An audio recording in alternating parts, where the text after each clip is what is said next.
Hello, my name is Rachel Diaz and I'm going to be discussing the right balance test. So the right balance test, the purpose of it is to assess a person's ability to unilateral reach in multiple directions while keeping a stable body. It helps to identify any limitations, weaknesses that a person may have in the lower extremities, so we can help prevent any injuries. To set up the right balance test is you're gonna have tape measures or tape to have a 90-degree angle for the anterior portion.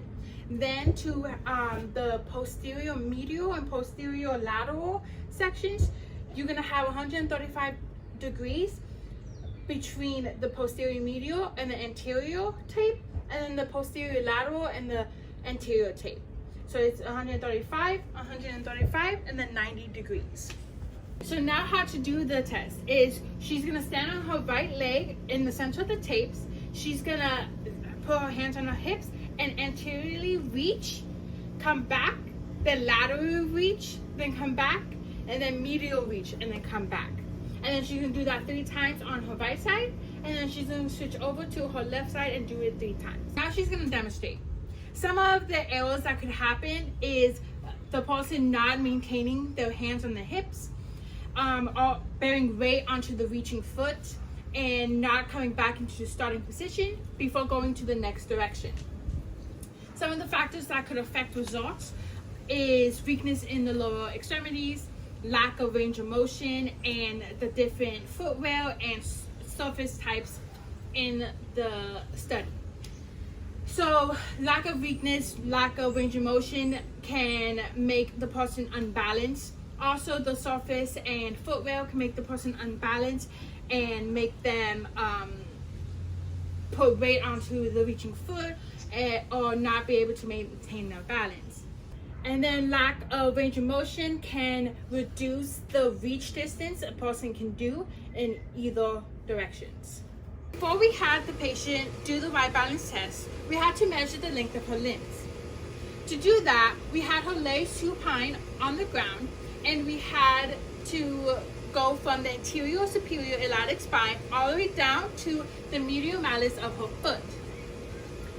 Then after we've done all 3 trials, we took the mean of each direction, and then we divided that direction by the length of the limb multiplied by 100.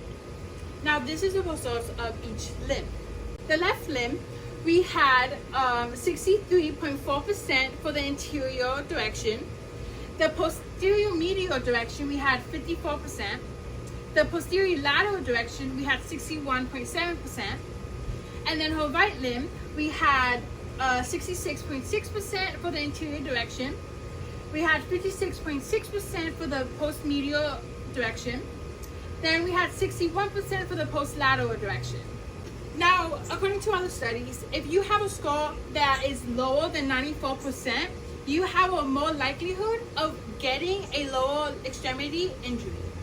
Using these results from the right balance test, it can help with the exercise program and injury prevention for athletes like soccer players, because it can identify weaknesses and limitations that the players have, and you can incorporate strength exercises, balance, and mobility exercises to help make them more effective for this test.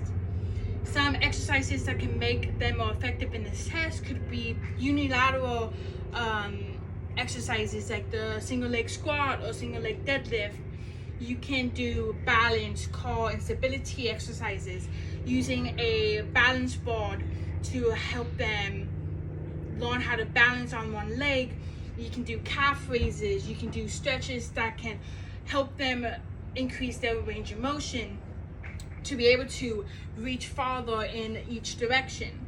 So these exercises and stretches, they can help an athlete and patient do better on this test because it helps them increase their range of motion, helps them balance and be stable while being on one foot while doing the right balance test.